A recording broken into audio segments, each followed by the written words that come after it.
Hello students. पिछले lecture में हमने स्टार्ट किया था आपका न्यूक्लिक एसिड। तो न्यूक्लिक एसिड जो है वो दो टाइप के थे। तो पहले लेक्चर में हमने पढ़ा डिऑक्सी राइबो न्यूक्लिक एसिड, जिसको हम डीएनए बोलते हैं। तो आज जो हम पढ़ेंगे वो पढ़ेंगे जो दूसरे टाइप का न्यूक्लिक एसिड है, that is ribo nucleic acid, या जिसको हम आरएनए बोलते हैं। अब राइबो न्यूक्लिक एसिड होता क्या है? ये ऐसा न्यूक्लिक एसिड है जिसके अंदर राइबोस शुगर जो है एज पेंटोस शुगर जो है प्रेजेंट होता है। तो ऐसे न्यूक्लिक एसिड को हम राइबो न्यूक्लिक एसिड बोलते हैं। उस अगर डीएनए की बात करें, उसमें डिऑक्सी राइबोस शुगर जो है वो प्रेजेंट होता था, लेकिन यहां पे राइबोस शुगर जो है वो प्रेजेंट है, इसीलिए हम इसको राइबो न्यूक्लिक एसिड बोलते हैं। आरएनए आपको न्यूक्लियस, साइटोप्लाज्म, सेल ऑर्गेनेली और वायरसेस के अंदर मिलेगा। आरएनए मॉलिक्यूल जो है यूजुअली सिंगल स्टैंडर्ड होता है, लेकिन कुछ केसेस में ये डबल स्टैंडर्ड भी होता है। जैसे कुछ वायरसेस हैं तो उसमें आरएनए आपको डबल स्टैंडर्ड मिलेगा। इसके अंदर यूरासिल जो है वो थायमिन की जगह प्रेजेंट होता है। आपने पढ़ा होगा कि डीएनए के अंदर जो पायरिमिडीन्स थी वो थी हमारी थायमिन एंड साइटोसिन, लेकिन राइबोन्यूक्लिक एसिड के अंदर जो हमारी पायरिमिडीन्स हैं वो होती हैं साइटोसिन एंड यूरासिल। मतलब थायमिन को रिप्लेस करता है साइटोसिन। तो there are three types of RNAs in living cells. तीन टाइप के आरएनएज हैं लिविंग सेल के अंदर। एक को हम सॉल्युबल आरएनए बोलते हैं, या जिसको हम ट्रांसफर आरएनए भी बोलते हैं, और शॉर्ट में इसको टीआरएनए भी बोला जाता है। दूसरा होता है राइबोसोमल आरएनए, जिसको हम आरआरएनए भी बोलते हैं, एंड मैसेंजर आरएनए, जिसको हम एमआरएनए भी बोलते हैं। तो जो फॉर्मेशन है आरएनए की वो किससे होती है? वो डीएनए से होती है। तो आरएनए से डीएनए से आरएनए बनने को हम क्या बोलते हैं? ट्रांसक्रिप्शन बोलते हैं। It is catalysed by RNA polymerase. इसको कौन कैटालाइज करता है? आरएनए पॉलीमरेज एक एंजाइम है जो इनको कैटालाइज करती है। तो एमआरएनए जो है is complementary to one strand of another DNA. तो जो एमआरएनए है वो कंप्लीमेंट्री है, एक जो डीएनए की स्ट्रैंड होती है उसके बिल्कुल ये कंप्लीमेंट्री है। कंप्लीमेंट्री स्ट्रैंड जो है आरएनए की एक जो है वो डीएनए के लिए प्रेजेंट होती है। तो अब पहले थोड़ी सी नजर मारते हैं ट्रांसक्रिप्शन पे। ट्रांसक्रिप्शन क्या होता है? ठीक है, तो दो स्ट्रैंड जो डीएनए ड्यूप्लेक्स के हैं, पहले ट्रांसक्रिप्शन क्या होता है कि आरएनए से, जैसे मैंने आपको बोला कि आरएनए का डीएनए से बनने को हम क्या बोलते हैं? ट्रांसक्रिप्शन बोलते हैं। डीएनए से आरएनए बनना, इट इज कॉल्ड ट्रांसक्रिप्शन। तो by transcription the information coded in the DNA is transfer to the RNA. मतलब कि जो ट्रांसक्रिप्शन के दौरान क्या होता है कि जो इंफॉर्मेशन डीएनए में कोडेड होती है वो ट्रांसफर हो जाती है आरएनए को। ठीक है, तो जो राइबोन्यूक्लियोटाइड सीक्वेंस है आरएनए की वो कंप्लीमेंट्री होती है to the deoxy ribonucleic acid sequence of template strand of the DNA, जहां से दूसरा जो स्ट्रैंड है वो बनना शुरू होगा। तो लेकिन एमआरएनए, अगर हम एमआरएनए की बात करें तो थायमिन बेस जो है वो रिप्लेस की जाती है किससे? यूरासिल से। जैसे आरएनए में आपको पता ही है जो पायरिमिडीन्स हैं they are uracil and cytosine. तो थायमिन को कौन रिप्लेस करता है? यूरासिल जो है वो रिप्लेस करता है। तो ट्रांसक्रिप्शन के लिए एंजाइम यूज होती है जो कैटालाइज करती है, that is called RNA polymerase. The two strands of duplex DNA separate from each other। तो दो जो ड्यूप्लेक्स डीएनए की स्ट्रैंड्स हैं वो एक दूसरे से अलग हो जाती हैं। Of the two strands, one act as template strand for RNA synthesis so that it is called sense strand। तो जो ड्यूप्लेक्स डीएनए की एक स्ट्रैंड है वो एक्ट करेगी एज टेम्पलेट।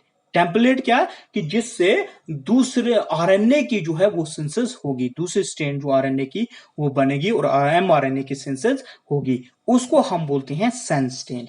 और दूसरे स्ट्रैंड को हम बोलते हैं नॉन सेंस स्ट्रैंड, क्योंकि वो स्ट्रैंड जो है वो आपकी जो ट्रांसक्रिप्शन होगी डीएनए से जो एमआरएनए बनेगा उसमें इन्वॉल्व नहीं होती है। ठीक है, तो जो कोर एंजाइम है ये कंबाइन होगी सिग्मा फैक्टर के साथ, ताकि क्या फॉर्म हो? एंजाइम आरएनए पॉलीमरेज की फॉर्मेशन होगी। कोर एंजाइम किसके साथ? एक सिग्मा फैक्टर के साथ कंबाइन होगी। किसके लिए? कि आरएनए पॉलीमरेज जो एंजाइम है उसकी फॉर्मेशन हो। तो एंजाइम आरएनए पॉलीमरेज ये अटैच हो जाएगी इनिशिएशन साइट पर, जो सेंस स्ट्रैंड की इनिशिएशन साइट है जहां से इनिशिएट होगी आरएनए की synthesis. Then it adds complementary ribonucleotides one by one onto the sense strand to form a RNA helix। तो उसके बाद क्या होगा कि जो complementary ribonucleotides हैं, राइबोन्यूक्लियोटाइड जो है वो एक के बाद दूसरा, दूसरे के बाद तीसरा जो है सेंस स्ट्रैंड पे बनता जाएगा और वो क्या फॉर्म करेगा, आरएनए का एक हेलिक्स जो है उसकी फॉर्मेशन शुरू हो जाएगी। तो जो पहला न्यूक्लियोटाइड होगा आरएनए का, वो को क्या हो सकता है, इट मे बी एटीपी और जीटीपी। वो एटीपी हो सकता है या जीटीपी भी हो सकता है। तो आरएनए चेन जो है ये ग्रो होगी एट अ रेट ऑफ हम बोलेंगे 40 to 50 न्यूक्लियोटाइड्स पर सेकंड, मतलब पर सेकंड में 40 से 50 न्यूक्लियोटाइड जो है उस पर ग्रो करना शुरू हो जाएंगे। जैसे जैसे ट्रांसक्रिप्शन जो है प्रोसीड होगी तो unwound helix reform the duplex DNA. तो जो अनवाउंडेड हेलिक्स है वो रिफॉर्म करेगी दोबारा ड्यूप्लेक्स डीएनए को। आरएनए की सिंथेसिस जो है वो स्टॉप होगी at polyadenine sequence of sense strand पे। जो पॉलीएडेनाइन सीक्वेंस होगी सेंस स्ट्रैंड की, उस पे जाके आरएनए की सिंथेसिस क्या हो जाएगी, स्टॉप हो जाएगी। तो इस सीक्वेंस को हम क्या बोलेंगे, टर्मिनेशन साइट। मतलब जहां ऐसी साइट जहां पे आरएनए की सिंथेसिस जाके टर्मिनेट हो गई, ऐसी साइट को हम बोलेंगे टर्मिनेशन साइट। तो कुछ प्रोटीन जो फैक्टर्स हैं जैसे आरएचओ फैक्टर है या जिसको हम लैम्डा बोलते हैं या सीजिंग फैक्टर हैं जो बाइंड होंगी उस टर्मिनेशन साइट पे, और वो क्या करेंगी कि जो आरएनए की मूवमेंट है उसको आरएनए पॉलीमरेज की जो मूवमेंट हो रही है उसको फर्दर प्रोसीड करने नहीं देगी, उसको स्टॉप कर देगी, जिसकी वजह से ट्रांसक्रिप्शन जो है वो स्टॉप हो जाएगी और आरएनए जो है वो रिलीज हो जाएगा from the free in the nucleus, कि इससे आरएनए जो है क्या हो जाएगा, फ्री हो जाएगा और आरएनए की एक्सचेंज जो है एमआरएनए की सिंथेसिस वहां पे हो जाएगी। उसके बाद है ये थोड़ा सा था ट्रांसक्रिप्शन के बारे में। अब मैसेंजर आरएनए क्या होता है, किसको हम बोलते हैं, मैसेंजर आरएनए। मैसेंजर आरएनए जो है ये long single standard ribonucleotide chain है, ठीक है, जिसके अंदर 500 से लेके 1500 न्यूक्लियोटाइड जो है वो प्रेजेंट होते हैं और इसका मॉलिक्यूलर वेट जो है वो 50,000 या आप इसको बोलिए 5 लाख डेल्टन होता है। कितना वेट होता है, 5 लाख डेल्टन जो है इसका वेट, जो मॉलिक्यूलर वेट होता है। It constitutes about 5% of total cellular RNA. ये क्या करता है कि जो मॉलिक्यूलर वे इसका टोटल सेलुलर आरएनए का जो वेट होता है वो 5% जो है वो कॉन्स्टिट्यूट करता है। एमआरएनए जो है it consist of ribose sugar phosphate backbone इसके अंदर जो है प्रेजेंट होती है। एमआरएनए किससे बना होता है, एक तो राइबोस शुगर इसके अंदर प्रेजेंट होता है और क्या होता है इसके अंदर प्रेजेंट, फॉस्फेट बैकबोन। जो ये आपको यहाँ पे मैसेंजर आरएनए बन रहा है तो इसमें ये जो स्ट्रैंड है इसमें फॉस्फेट बैकबोन जो है वो प्रेजेंट होती है। फॉस्फेट और राइबोस शुगर दोनों मिलके क्या बनाते हैं, आरएनए की स्ट्रैंड को बनाते हैं। तो राइबोस शुगर और फॉस्फोरिक एसिड जो है वो लिंक्ड होते हैं किससे, 3,5 फॉस्फोडाइस्टर लिंकेज हम उनको बोलते हैं। तो एक एंड को हम बोलते हैं 3 प्राइम एंड और दूसरे एंड को हम बोलते हैं 5 प्राइम एंड। तो जो N19 ऑफ एडेनिन है and guanine is joined to Cl of ribose sugar. जो नाइट्रोजन 9 है एडेनिन का और ग्वानिन का वो जॉइन होगा राइबोस शुगर के C1 पार्ट से, पहले कार्बन पार्ट के साथ जो है वो जॉइन होगा। इसी तरह जो नाइट्रोजन है किसका, साइटोसिन का, पहला नाइट्रोजन और यूरोसिल का वो लिंक होगा जो राइबोस शुगर का पहला कार्बन एटम है उसके साथ। अब लिंक होने के लिए कोई चीज तो चाहिए, तो वो ग्लाइकोसिडिक बॉन्ड जो है उनको एक दूसरे के साथ लिंक करेंगे। एमआरएनए जो है आपको मेनली कहां मिलेगा, वो मेनली आपको साइटोप्लाज्म के अंदर मिलेगा, ठीक है। साइटोप्लाज्म में एमआरएनए जो है वो प्रेजेंट होता है। तो कुछ एमआरएनए जो है वो कोड करता है किसी सिंगल प्रोटीन के लिए, जिसको हम बोलते हैं मोनोसिस्टोनिक। क्या बोलते हैं? मोनोसिस्टोनिक हम उनको बोलते हैं। ऐसा एमआरएनए जो किसी सिंगल प्रोटीन के लिए कोड करे उसको हम बोलते हैं मोनोसिस्टोनिक। और कभी कभी क्या होता है कि मोस्ट ऑफ द जो आरएनए है वो कोड करते हैं मोर देन एक प्रोटीन के लिए। जब कोई एमआरएनए कोड करे एक से ज्यादा प्रोटीन्स के लिए तो ऐसे एमआरएनएज को हम बोलते हैं पॉलीसिस्टोनिक एमआरएनएज। क्या बोलते हैं? पॉलीसिस्टोनिक एमआरएनएज हम उनको बोलते हैं।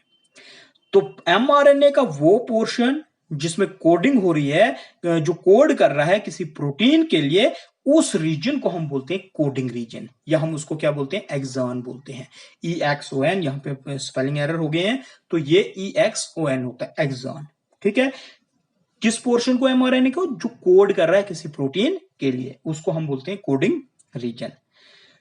तो जो मोनोसिस्टोनिक है एमआरएनए का, it consists of single coding region. एक सिंगल कोडिंग रीजन से ये क्या है? कंसिस्ट होता है। कौन सा? मोनोसिस्टोनिक। जो कोई सिंगल प्रोटीन के लिए कोई एमआरएनए जब कोई कोड करता है तो वो कंसिस्ट होता है सिंगल कोडिंग रीजन से। लेकिन पॉलीसिस्टोनिक में क्या होता है कि एमआरएनए में कोडिंग रीजन जो है वो एक से ज्यादा हो सकते हैं। ठीक है। एक से ज्यादा जब कोडिंग होंगे तो वो सेपरेट होते हैं बाय नॉन कोडिंग रीजन से। नॉन कोडिंग रीजन से वो क्या हो जाएंगे? Coding region non coding region से सेपरेट होगा, उसको हम बोलते हैं इंटरसिस्टोनिक रीजन। ये आपको यहां पे है, इंटरसिस्टोनिक रीजन हम उनको बोलते हैं। किनको? जब पॉलीसिस्टोनिक एमआरएनए, पॉलीसिस्टोनिक का मतलब हो गया कि जब एमआरएनए जो है ये एक से ज्यादा प्रोटीन्स के लिए कोड करेगा, एक कोडिंग रीजन उसके अंदर आ जाएगा। तो जब वो कोडिंग रीजन और नॉन कोडिंग रीजन एक दूसरे से सेपरेट हो जाएंगे तो उस रीजन को हम बोलते हैं इंटरसिस्टोनिक रीजन, हम उनको बोलते हैं। तो हर कोडिंग रीजन का अपना एक इनिशिएशन कोडॉन होता है। क्या होता है? हर कोडिंग रीजन का एक अपना इनिशिएशन कोडॉन होता है, जो मतलब सिंथेसिस की शुरुआत इनिशिएट करता है। जैसे AUG है या GUG है, और इसी तरह उसका अपना एक टर्मिनेशन कोडॉन होता है जो सिंथेसिस को टर्मिनेट करेगा। जैसे UA है, ये कोड्स हैं, UAG है या UGA है। ठीक है। तो ये कुछ कोडॉन्स हैं, इनिशिएशन कोडॉन और टर्मिनेशन कोडॉन, जो हर कोडिंग रीजन में प्रेजेंट होते हैं। तो एक शॉर्ट न्यूक्लियोटाइड सीक्वेंस जो है वो प्रोसीड करती है उस स्टार्टिंग साइट की तरफ जहां कोडिंग रीजन है, और कोडिंग रीजन कहां पे है? एट 5 प्राइम एंड पे। तो उस सीक्वेंस को हम बोलते हैं लीडर। क्या बोलते हैं? ऐसे सीक्वेंस को हम बोलते हैं लीडर। तो अगर 5 प्राइम एंड पे देखा जाए, जो लीडर है जहां पे, जिस सीक्वेंस को हम लीडर बोलते हैं, तो वहां पे ग्वानियन बेस जो है इन रिवर्स ओरिएंटेशन में प्रेजेंट होती है। उस ग्वानियन को हम बोलते हैं, द ग्वानियन इज, मतलब हम उसको बोलते हैं मिथाइलेटेड। ग्वानियन जो है वो मिथाइलेटेड हो गई है। तो उस स्ट्रक्चर को, ग्वानियन के उस स्ट्रक्चर को हम बोलते हैं कैप। तो अगर हम 3 एंड की बात करें एमआरएनए के, तो वहां पे पॉलीएडिनिलेट सीक्वेंस जो है वो प्रेजेंट होती है, जिसको हम बोलते हैं ट्रेलर। क्या बोलते हैं? ट्रेलर हम उसको बोलते हैं।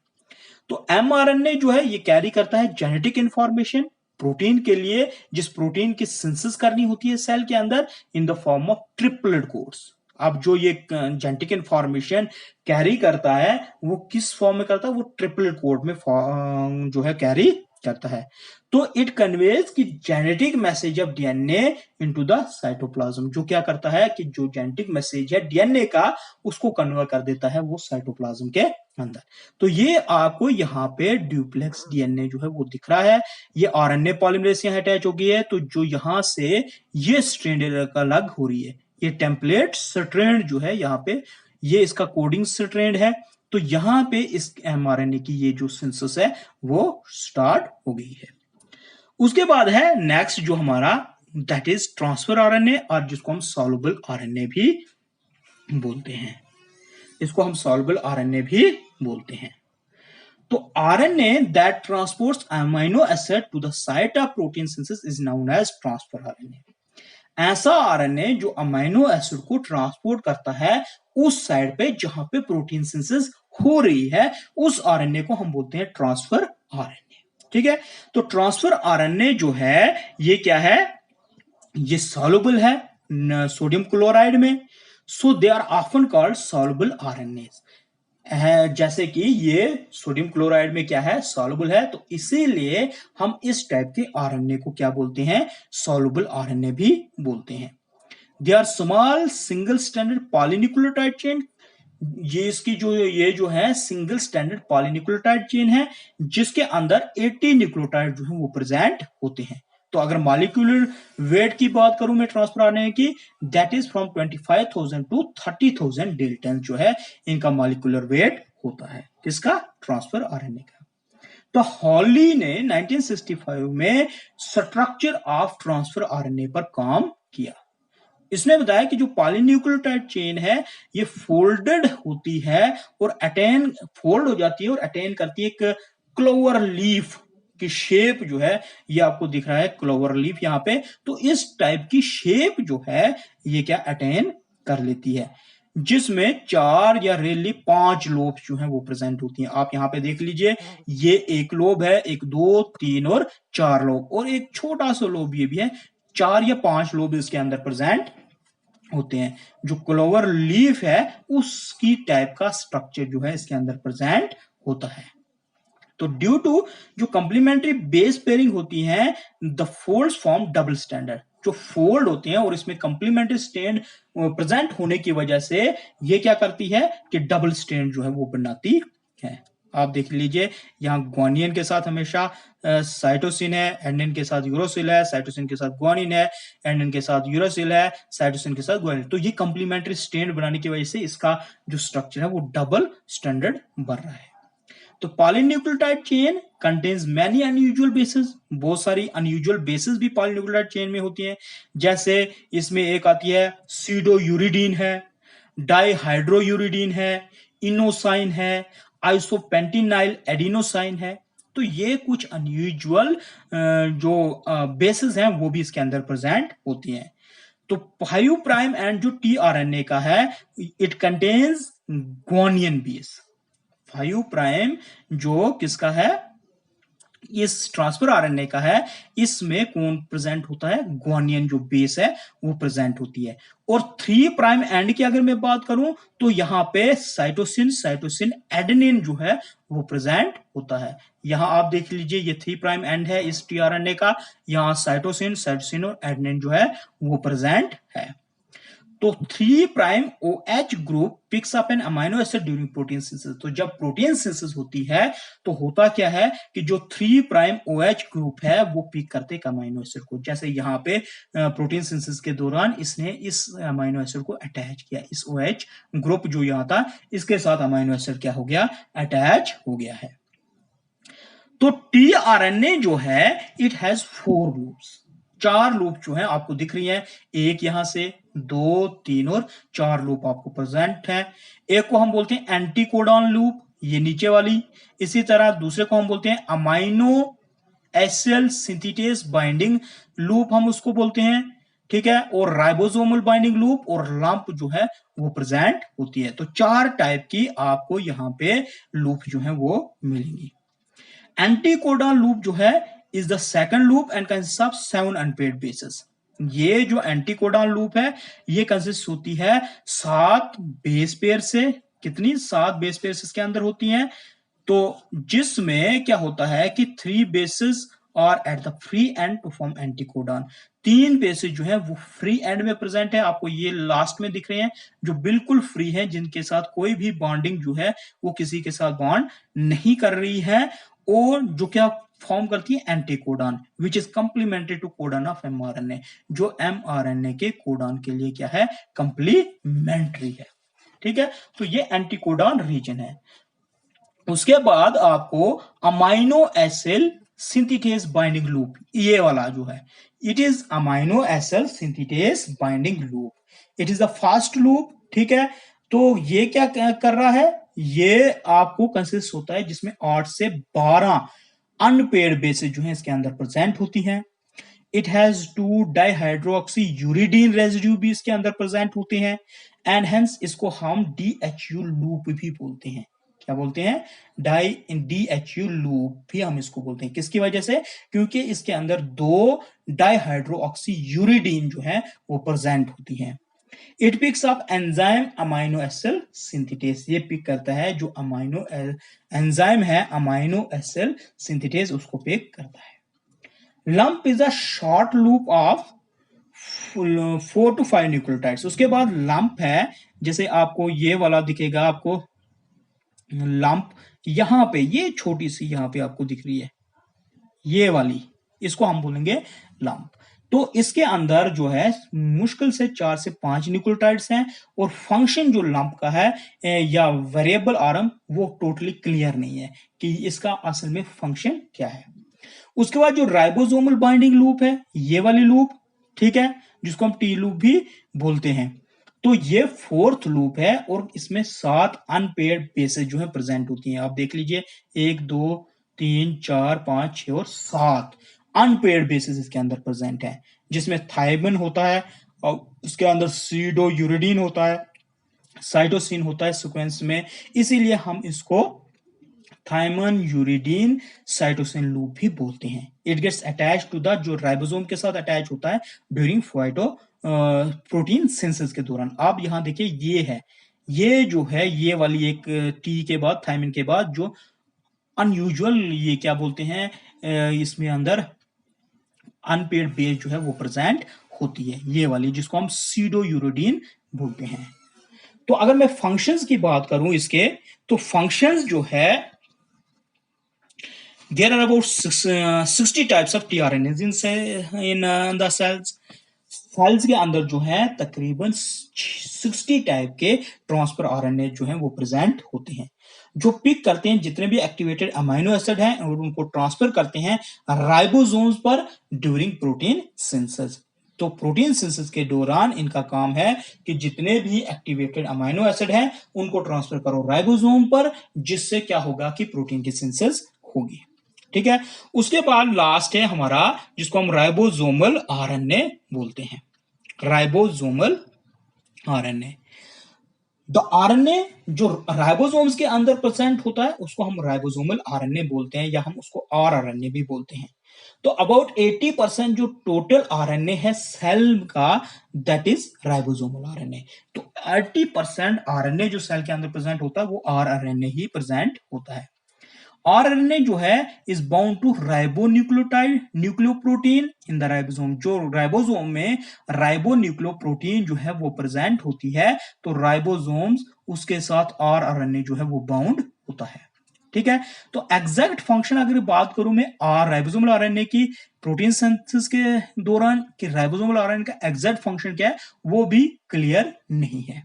तो लेकिन ये माना जाता है कि एटलीस्ट इट प्लेज, मतलब ये सर्टन रोल प्ले करता है during protein synthesis through the association and dissociation of ribosomal subunits on the mRNA, कि जितने भी एसोसिएशन या डिसोसिएशन है राइबोसोमल सब यूनिट की, उसमें राइबोसोमल आरएनए जो है अपना काम करता है। तो ये था राइबोसोमल आरएनए। आरएनए क्या होता है, जिसमें राइबो शुगर जो है प्रेजेंट होता है, जिसमें न्यूक्लिक एसिड के अंदर, उसको हम राइबोन्यूक्लिक एसिड बोलते हैं। राइबोन्यूक्लिक एसिड 3 टाइप के थे, transfer RNA, messenger RNA and ribosomal RNA. तो ये है आपका राइबोन्यूक्लिक एसिड। Thank you.